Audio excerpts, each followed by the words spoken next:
Ladies and gentlemen, dear friends of Lucerne Festival, welcome to Michael and Friends, the first one in 2022.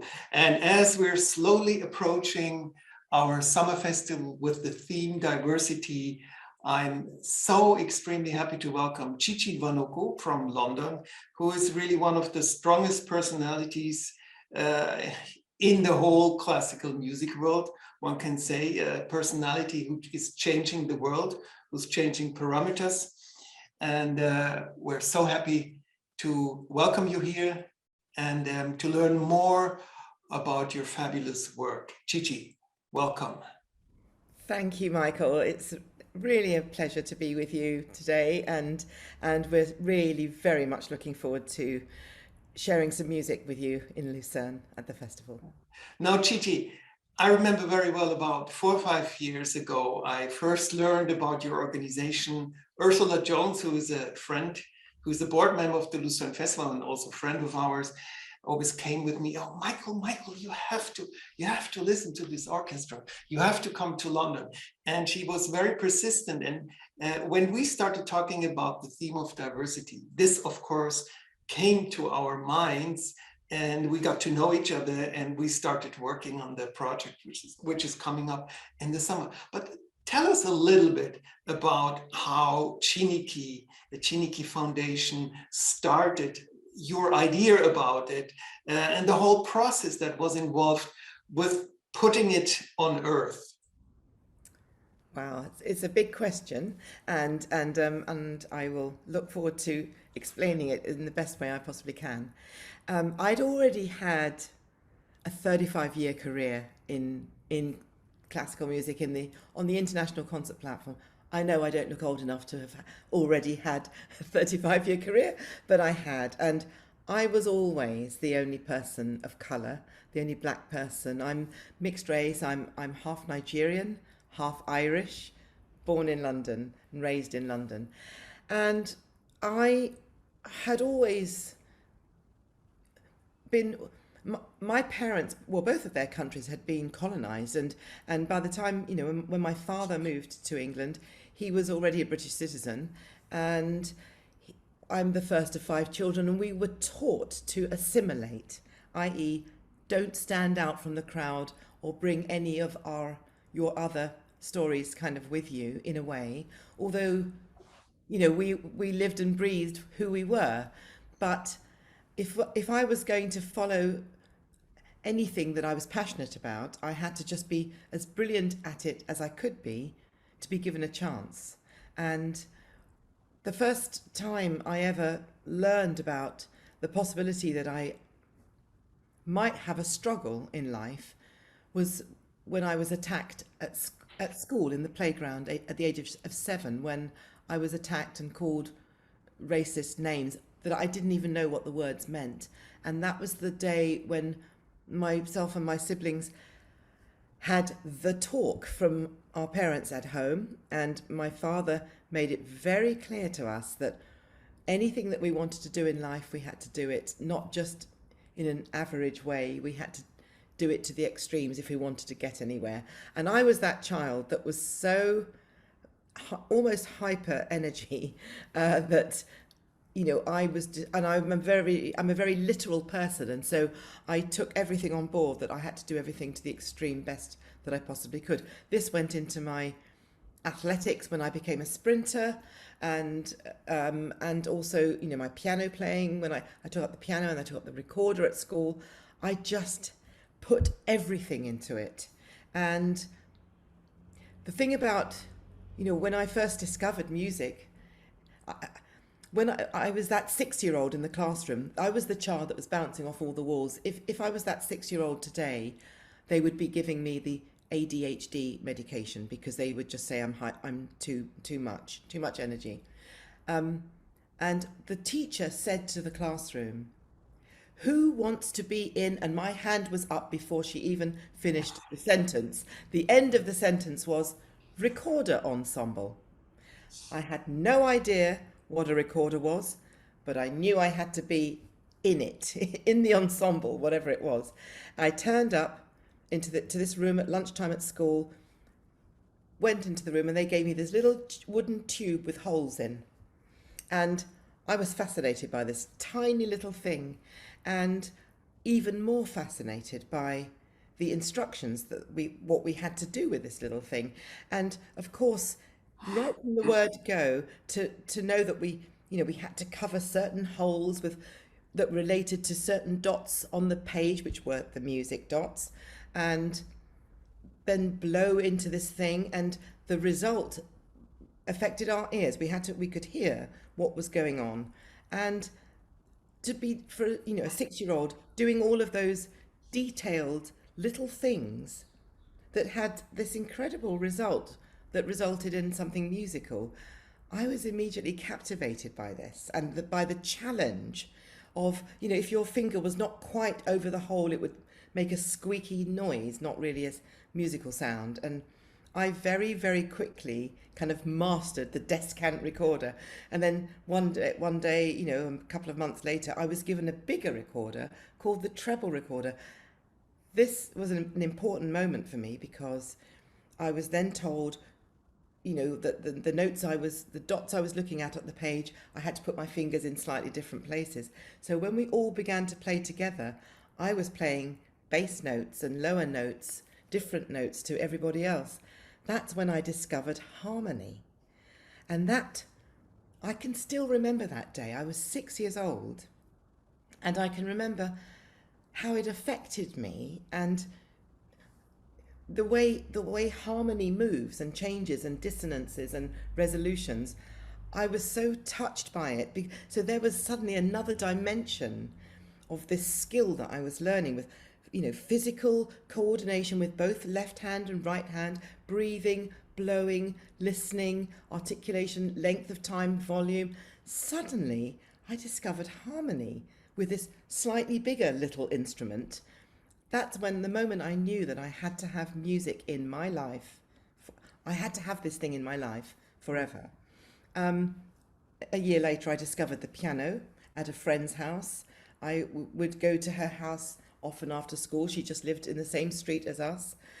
And one day I was there playing with her. She wanted to play with her dolls. I was not interested in dolls. I never had a doll in my life. And I heard a sound coming from another room in the house. And I followed my ears and went into this room in her house that I'd never been into before. And there was her big brother. He was about 14 years old, playing Boogie Woogie 12-bar blues on the piano. And I'm only 5'0" now, so I was probably really small, really tiny as a 7-year-old. And I stood there staring at him. And he just said, get out, little squirt, get out of the room. And I said, I will go out of the room when you show me how to do that. And we had a sort of struggle for a few moments, and then he realised I was serious. I wanted to know how to play Boogie Woogie 12-bar blues. He got me up on the piano. He taught it to me very well. I learnt it very quickly. Every single day after school, I would run down to that house, knock on the door to say, can I play with Pamela, just to get inside the house. Because when I got into the house, I didn't play with her. I just ran to that room and played Boogie Woogie 12-bar blues until one day I'd outstayed my welcome because my mother came to collect me. So that obviously means that I should have gone home sooner. And when we came out of the house, it was already dark. And she said to me, Chi-chi, I know when you go to play with Pamela, you don't play with her at all, do you? All you do is play that piano. So I thought, oh my God, I've been rumbled. That's the end of my piano playing. But she said, no. We can tell that it's something that you can't help yourself. It's something I was so interested in and excited about, passionate about. And she said, we don't have 2 pennies to rub together, but we will find a way so that you can continue this. And as the first of 5 children, I was 7, there were 4 of us within 2.5 years of each other. Yes, there were twins as well. And then a gap, and then my sister. My parents did extra work. They both worked for the National Health Service as nurses. They did extra work for me to be able to have piano lessons. My mother went to clean. She would clean a school, a very posh boys' private school, and so that she could get the money for me to have piano lessons. I mean, that sort of sacrifice was quite something. But a week later, Pamela's mother wheeled the piano up the road and gave me my first instrument. And and that was it, really. And from a story like that, you would think that it was obvious I was going to be a musician. But actually, a year later, things changed again, because I was spotted by a 100-meter sprint coach.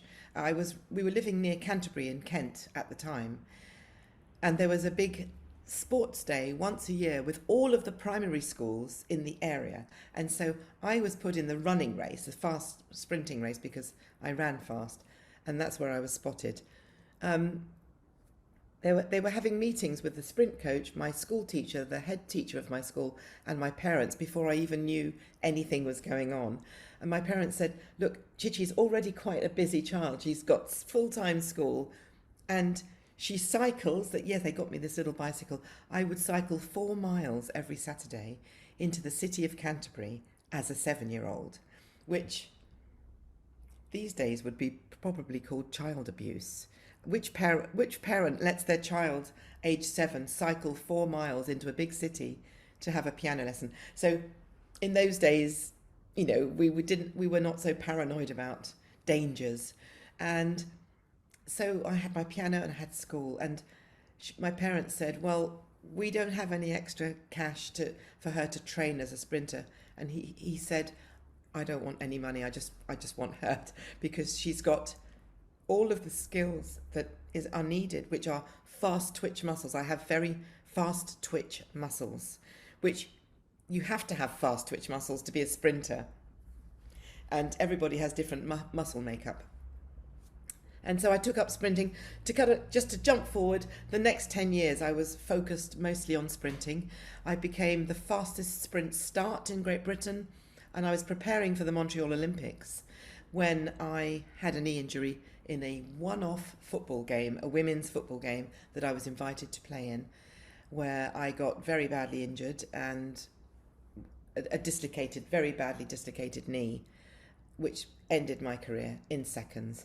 By then I was in my final year at school, and just before I went into school, I entered the school annual music competition, which I'd never entered before, because I thought it was a very strange competition, because all instruments would compete against each other. The bassoon against the piccolo, against the piano, against the harp. I just thought, what a weird competition. It's like the 100 meters against the pole vault. And so I didn't enter it until I had a bit of time on my hands while I was waiting to go to hospital for my knee operation. I entered the competition. I played Chopin on the piano. I won the competition. I didn't think anything more of it. 2 weeks later, when I came out of hospital, my head of music, John Edusei, fell into step with me as I got into the school and said, Chi-chi, the whole school is devastated by the end of your sprinting career, but we've put our heads together, the headmistress and I, and we think you're such a strong musical personality. You're the best musician in the school. You just won the annual competition. We think if you took up a very unpopular orchestral instrument, you could have a career in music. Why an unpopular? Why not a popular? Because I was already just about 18 years old, and I did not know what he was talking about. And because I didn't go to concerts at weekends, I would go to athletic matches. And so he led me to a room in the school, a very small room with 2 double basses in it, 2 contrabasses in the room. And I said, sir, look at me. I'm the smallest girl in 6th form.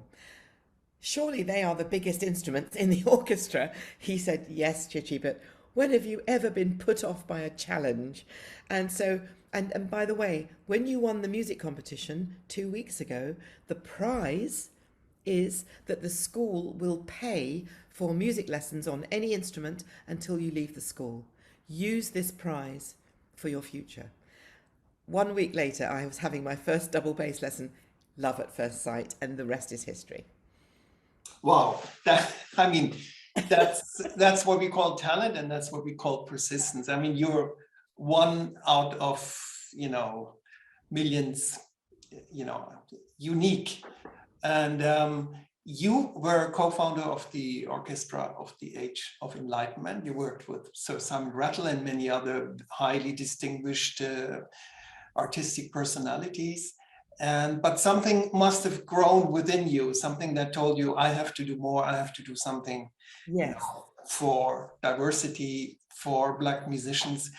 I must honestly admit, having gone to Juilliard many, many years ago, I wasn't aware of those issues. We had a couple of Black musicians among the students, but I would have never thought that there was a problem. They were very nice. They were part of the community, and at the same time, I never realized that Black musicians were, and that is a fact, left out in classical music over centuries. I mean, we will be listening to a work by Florence Price this summer, a romantic composer from the United States, and things are coming up now. And but how did that, if I may say, movement, or how did that belief develop within you? Yes. Well, interestingly, if I had carried on my career as a sprinter, I was always seeing people of colour at the start line because, and we were very familiar with seeing Black people in sports, comedy, and cleaning places. And so I got very, very rapidly into my double bass playing and really made something of it. Got into the Royal Academy of Music after only 2.5 years playing the double bass, and I had piano as my second study. But it was something very exciting, and what I realized was that in order to be accepted, I did have to be exceptional, and it's something that I know that it's still an issue.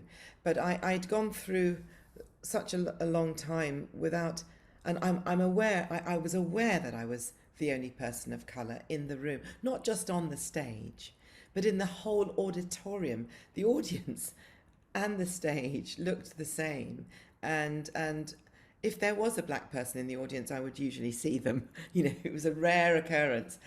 And I never had a Black conductor, or never played a piece of music written by a Black composer, all of that. And so just that alone, even if I never had a conversation about it, one can feel othered. You feel, okay, I'm really good at this. I know I'm good at this. People have recognized that I'm good at this, but I don't completely fit what is around me. And Michael, I never spoke with anyone about it either, because, and now I ask myself, why didn't I have those conversations? And I didn't have those conversations because I think because I didn't really know, even some of my closer friends, we never talked about it. And I didn't know how they felt about it. I was just happy that they were accepting me as a colleague and a friend. And I guess I was cautious in case starting a conversation about it, I did not want to come across as being defensive or paranoid. So during all of those years, it was easier for me just not to have the conversation, which is what I did. I just got on with my career and just remained on top of my game. And, the difference quite often would be, projects. I would come to every project, every new project. I was concert ready, whereas I would be surrounded by people sight reading, but I couldn't risk it. I could not risk making a mistake because I didn't know I was afraid of the consequences. I never had that discussion with anybody, but it was just something, that thing that my father said to me when I was 7 years old. In order to maintain this in your life, Chi-chi, you have to constantly strive, because if you're happy to stay like this, you're effectively doing this. And so I told you I was a very literal person. I just worked and worked and worked. And so you can imagine at first rehearsals for a new project, say it's Simon Rattle or Vladimir Yurovsky or whoever's conducting, they've usually got my eyes. My eyes will be on the conductor because I've learnt the music already. So I had always a very strong relationship with whoever was conducting, Ivan Fischer, Sir Charles Macaras, Franz Bruggen, Simon Rattle. They knew me because they had my eyes all the time. And I knew the musical spirit and story that they wanted me to emulate with my playing, because I watched every single gesture that they made. My eyes, I would blink at the score, but I didn't have to just bury my head in the score. I never did that because I learned music.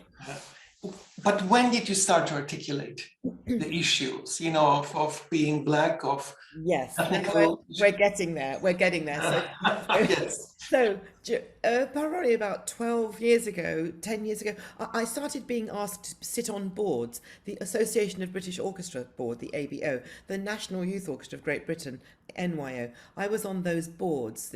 I'm still on the Royal Philharmonic Society Council, etc. And while I was on these board meetings, the word diversity kept being mentioned. And every time people around the board table said the word diversity, all eyes would be on me, and I'd be thinking, hello, why are you looking at me? Because we have to remember that, one Black person doesn't have all the answers and solve the problem for a diversity issue. Because as a musician, in orchestras, we're not talking about that at all. We're just practicing the music. So I got to know Ed Vaizey, who was the previous culture minister for David Cameron. He started to call me in to his office at Westminster. And he started to ask me, Chi-chi, why do we only see you regularly on the international concert platform? And what he meant was the only Black person on the classical music stage. I said, I'm aware of it, but I can't say that I know what the reasons are. And then 7 years ago, in 2014, I was going to a concert at the Royal Festival Hall given by the Kinshasa Orchestra from the Congo. I did not know an orchestra existed in Africa. So it was... Neither did I, by the way. Yeah, right. Well, it was amazing. And so I was walking that short 3-minute walk from Waterloo Station to the Royal Festival Hall, and I bumped into Ed Vaizey, who said, I expect you're going to the same concert I'm going to. And I said, yeah, probably am. Well, come with me to the pre-concert reception. And I said, well, I haven't been invited to the pre-concert reception. He said, well, you're with me, so you're invited. So you're coming.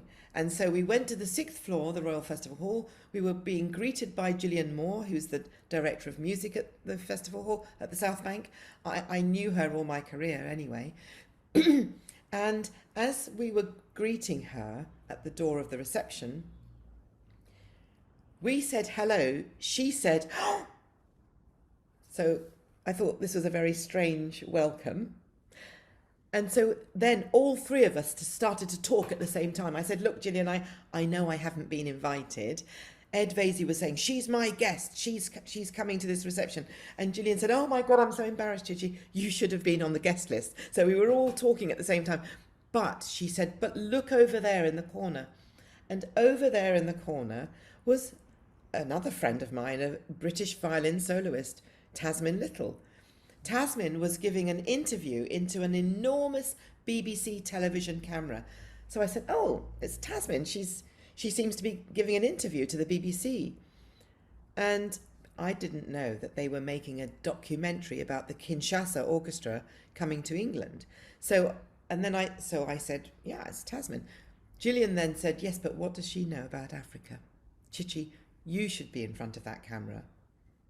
And I said, you didn't even invite me to the reception. I sort of said that in a nice way because, look, I hadn't even been invited to the reception. This was the reception for the Kinshasa Orchestra. I hadn't been invited. I was the only person of colour in the reception. How strange is that? And I said, look, Gillian, she was jumping up and down saying, Chi-chi, come and stand, come and speak to the, and I said, calm down. We are used to this. You have been telling our story for centuries. I'm here to listen to this concert, to enjoy the concert. We'll talk about this later. And this is the moment I had the light bulb, Michael, because there I was, the elephant in the room, and the uninvited elephant in the room, and I popped the bubble. It was almost laughable. So the rest of that, I went and enjoyed the concert, and I spent half the time looking at the audience as much as looking at the people on the stage, and looking at the expressions on people, people looking at this incredible orchestra. As I walked back to the station afterwards, I kind of looked around me and I just thought, no, it's me. That's why Ed Vaizey has been asking me about this. This is the 21st century. It should not be a novelty that there's more than one black face on the stage playing Beethoven. And so that was a Sunday evening. Monday morning, I was on the phone to every musical establishment in the country, up and down the country. The first call was the South Bank. I rang Gillian Moore, told her what I was going to do. I rang government. I rang British Council. I rang all of the conservatoires to say what I was going to do. Everyone agreed something needed to be done. So everyone called me in for a meeting as well to talk about it. And my first meeting, coincidentally, was back at the South Bank with Gillian Moore. She had tears in her eyes when I told her what I was planning to do, to create an orchestra that gave career opportunities for underrepresented, black, Asian, ethnically diverse musicians. And she had tears in her eyes when she literally said to me, Chi-chi, we've waited years for someone like you to come forward with an idea like this because it needs to be led by one of your own. Yeah, what a moment. Fantastic. And then how did it start? I mean, it's a long story. I mean, we could go on for the next 3 hours, but it sounds fascinating. I'll try and make it quicker because then the work really started, because then Jude Kelly, who was the artistic director of the South Bank, she saw me the following day and said, Chi-chi, I know your work. You're going to do this. I'm going to give you a stage at the South Bank Centre. You've got 1 year to find your orchestra. And that's when the work really started, because I had to find the players. I'd only met 5 musicians of colour in the UK, and 3 of them were opera singers, Willard White, Roddy Williams and Patricia Rosario, and 2 viola players. One lived in Scotland and one had moved to Miami. So you can't make an orchestra with that. So I literally had to go underground to find all the players. And each person that I found led to another person, and I realised, actually, I need to create 2 orchestras, because the professional orchestra is going to walk onto that stage and immediately change perceptions about what we can do. And because in order to get systematic change, you have to change perceptions. And then we would be creating a pathway. So who's coming through the pathway? That's when I realized I had to create a junior orchestra, because they are the pipeline. And that's what happened. And that's when I found all the Kanneh-Mason family. I found so many young, super talented children across the UK that I did not know existed. And it was just an extraordinary discovery. And a year later, September 2015, in the afternoon, the juniors performed, and in the evening, the professionals performed on the same day. Both performances were completely sold out. Sheku played in both concerts because he was so brilliant. He was principal cello of the junior orchestra, and he sat number 4 with the professional orchestra. And we enjoyed the next 2 years with him doing everything with us until he became super famous. And he will play as soloist on September 11 in Lucerne for the final concert. And, we have an outstanding situation in Lucerne this coming summer with the junior orchestra, your junior orchestra, starting actually on August 9th. And then the professional orchestra ending the festival. This has never happened at Lucerne Festival. It is never. And yeah, I think it's fascinating. We were discussing it in our team, and we thought, no, why not? But it's also, you know, a step forward for us. It may seem like a minor, unimportant thing to you, but I think, you know, it's a great moment at Lucerne Festival. Now, just a little bit focusing on the theme of diversity, which will also be our theme, and you know, the critical aspects of it. We have received some criticisms that we're doing this for marketing purpose, communication, and that led me to a lot of thinking. I mean, the whole theme led to a lot of things. It's like you take a big stone in the forest and in the woods, and you lift it, and all of a sudden you see what's underneath, and you think, oh my God, maybe I should have never lifted it. And there were these moments we had in the team also about the theme, but we're so certain about it and determined that it's important to do it. It may seem like a splash, but it will start a movement, a similar movement we had also with female conductors when we did a theme in 16. But why do you think it's important to present such a theme at a festival like ours? I could ask you the same question. I mean, Yeah, obviously, I think it's important. yeah. And I think I commend you because it's a bold move to, you know, to bookend the festival with Chineke orchestras. We're incredibly excited about it. We're really proud to have been invited to such a prominent festival and to be given the first and last concerts. I think change is frightening for people, and I think it's so important to show your support to supporting the underrepresented, the people that you don't just see every day in concert halls. What's the worst thing that can happen? Nobody comes to the concert, or we play badly, or it's an incredible opportunity for you to stand shoulder to shoulder with ethnicities and people and musicians who have been, for no good reason, overlooked for too long. And because they've been overlooked, many people don't realize that there are people out there. And so it's normal that also, unfortunately, the people that expect it not to be good. And what we've been doing is surprising everybody by how good it is.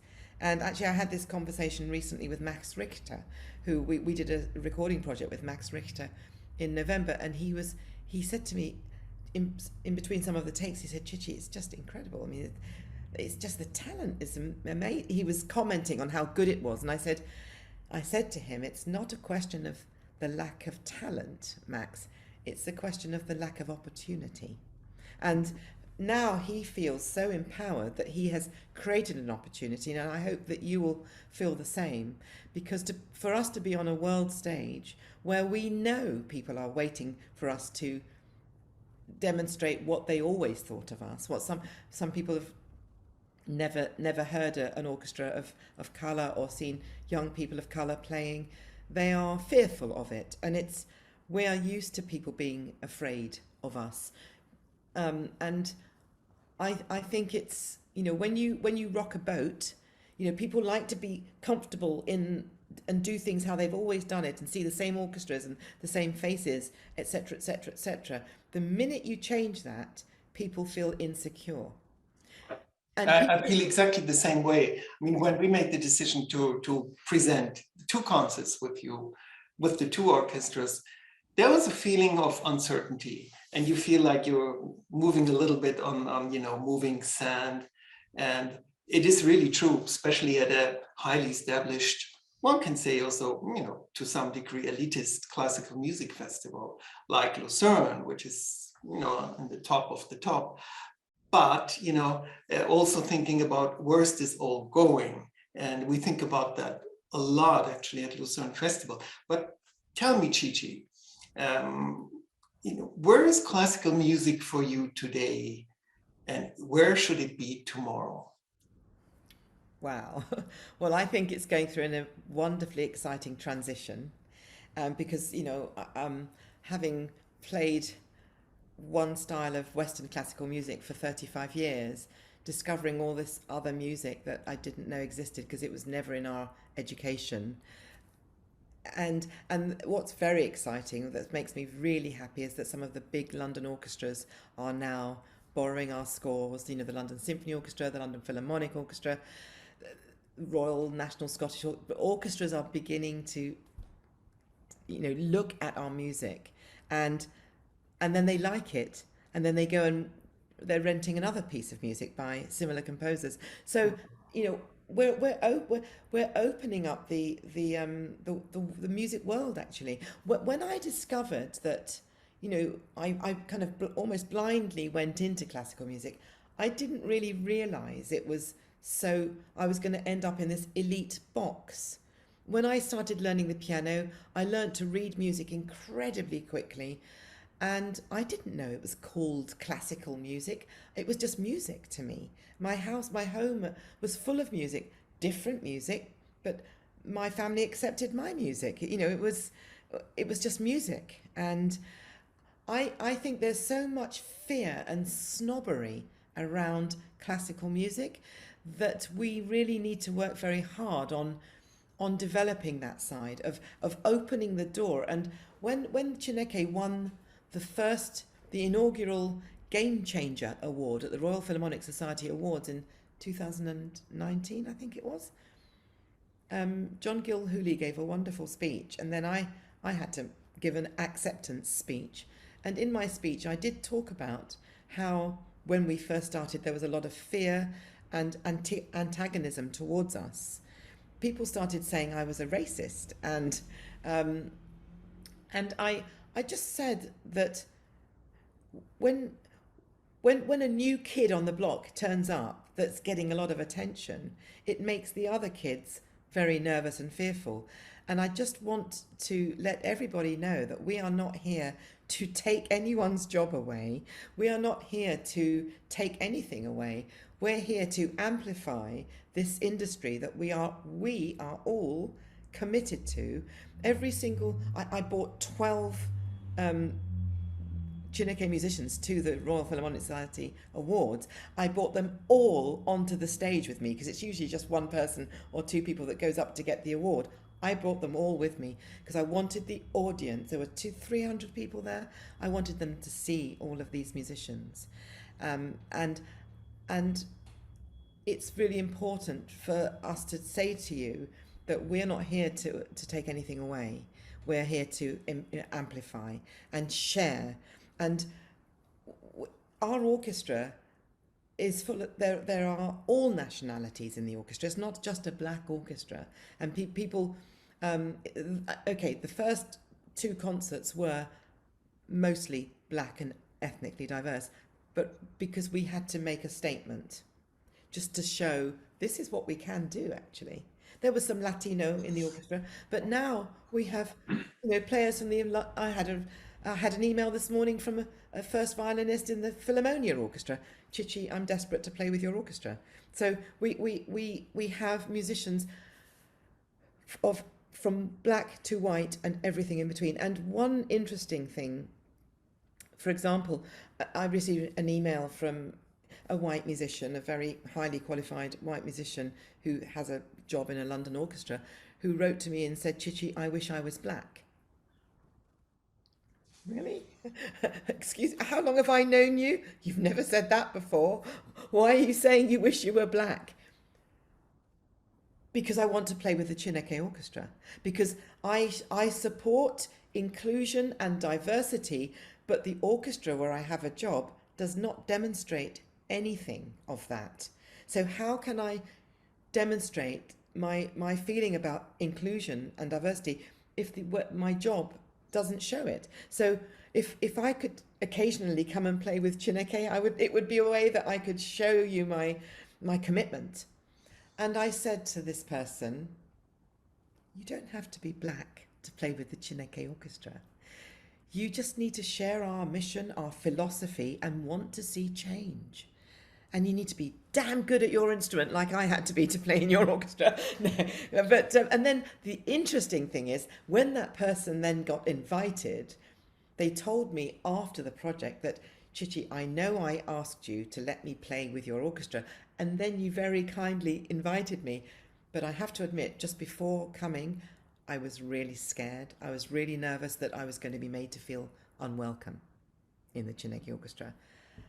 And I have to just tell you, out of all the orchestras I've ever played in, I've never felt more welcome anywhere than I did when I played with the Chineke Orchestra. And I said, and I'm not going around to everybody saying, be nice to the white people. We're just welcoming people.